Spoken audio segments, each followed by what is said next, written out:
Hi, this speedrun is an all-mission speedrun where you beat all 65 Alterna levels, all 4 crater levels, all boss fights, the 4 rocket stages, and after Alterna. And I did it in 3 hours and 43 minutes. Thanks to Nobbabin for creating this route, and here's what the run looks like. Starting off, if you stay to the far right here, you actually go past a dialogue trigger. First cool skip is in Crater 2, where if you ink the ground enough you can jump and activate a splashdown, getting a checkpoint and respawning at it, then ink the wall to skip the rest of the level. Level 3 has a cool squid search trick to get to the final key early, and actually has another key skip, but that's too hard for me. I beat level 4, found out that cutscenes still play even if you're a fuzzy corpse, and onto the Octavio boss fight, which is done normally, just also using splashdowns to hit back the fists instantly. Then restart the game to skip the cutscene. I did kind of mess up this fight, but still managed to be ahead of my PB, which stands for peanut butter, and a few people thought that the peanut butter in my last video was a joke, but no, I'm actually racing against a jar of peanut butter, who is currently better at speedrunning Splatoon 3 than me. Alterna time, which is where the run really starts. I do the first level and start off World 1. Here are my notes for the run. I really hope that archaeologists or aliens find this in a couple hundred years and get really confused. Flying activate Hopper's Muse? The speedrun skip in 1-9 is like a Neo in Minecraft. I guess I'm bad at them in both games. In between levels, I'll also be grabbing records and decorations. These give you power-up points, or upgrade points if you're lame. Combine these with some stinky fish and you can upgrade yourself. You'll want curling bombs, burst bombs, upgraded sensor, and small fry damage up. Most of the levels in Alterna don't really have anything to talk about. Just do them fast, especially grind rail levels and 1-10 that can't really be sped up at all, so I'll only be going over difficult levels, all levels with cool skips. 1-7 has this cool skip that I messed up. Twice. There we go. Oh, I died. I won't be doing every level immediately. In Site 1 and a few in Site 2 I won't do until I have curling and burst bombs, which make them a lot faster. So, on to Site 2. I messed up the skip in 2-5 and the whole level in general really, so I lost my 45-second lead on the peanut butter. I did this cool surge skip in 2-6 and went to Site 3. Here I did this fun level with splat jewelries. Now, just look at this. Why didn't the curling bomb blow up the boxes? It's right there, but it hit none of them.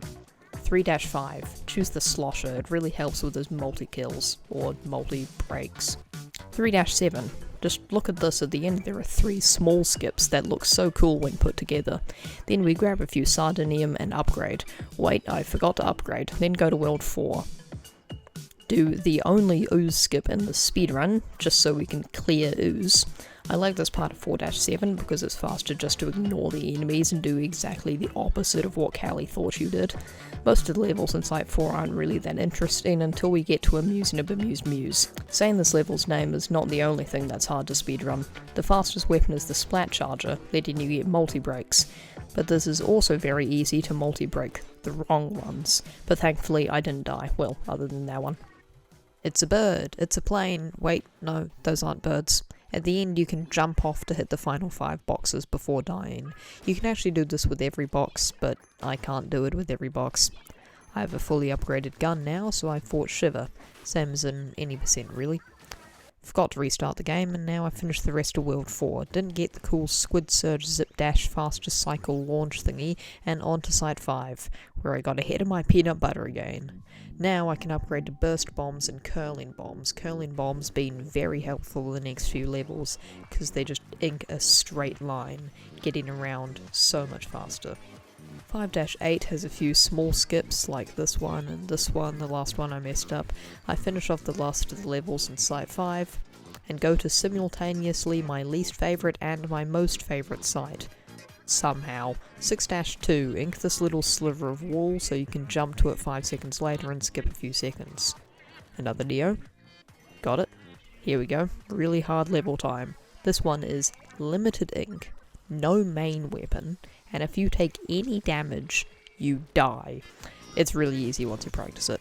Other than that times. 6-11, don't tease with the keys. Usually I'd want to hit 2 tenterhooks to start off with, but I have a backup plan if I fail.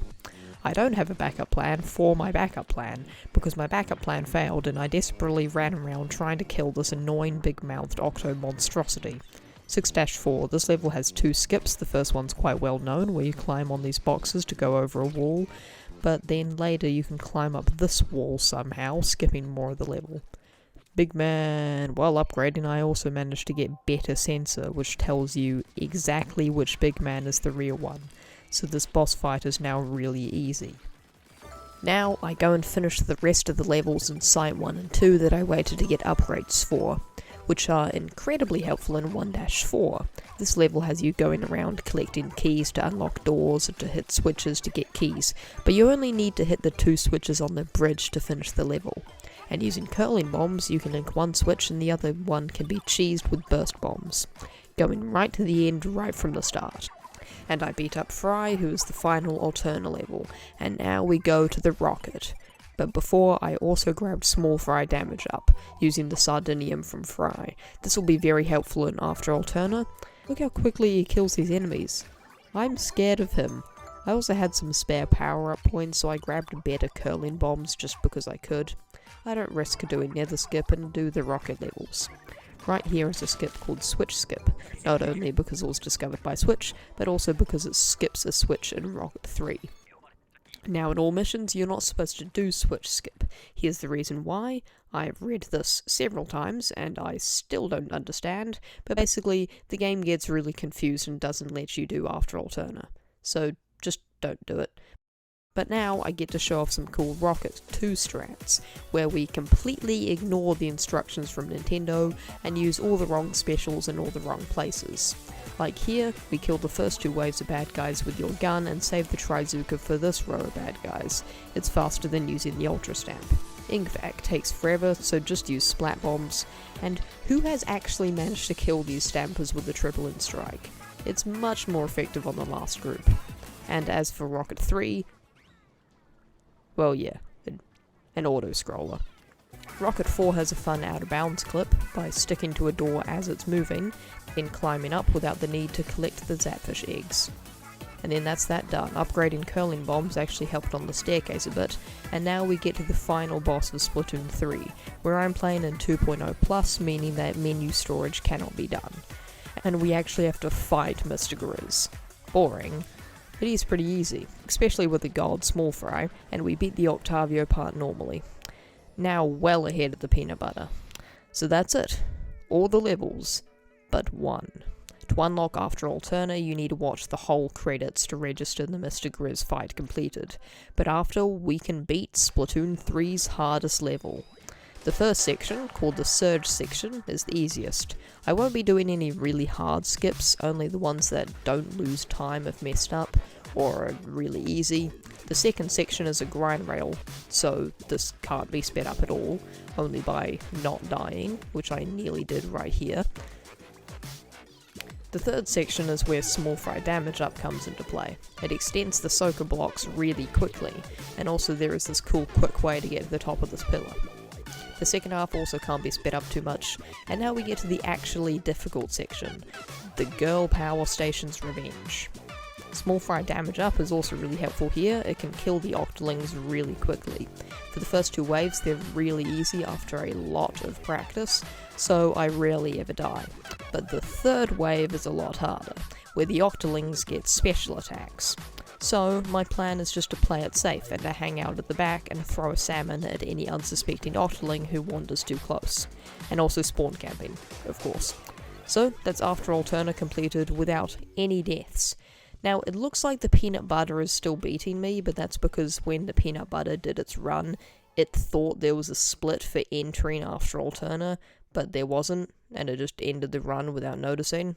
I think the run was somewhere around 3 hours and 50 minutes, so I definitely bet it. And that's all the levels in Splatoon completed, in 3 hours and 43 minutes and 18 seconds, because I ended the run a bit late. Wasn't the sub 340 that I was trying to get, but still pretty good. Bye.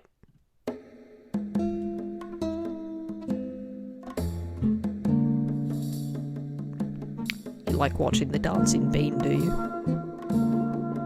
Yeah, because there's nothing out here, it's just the outro. You really like... Okay, the video's ending now.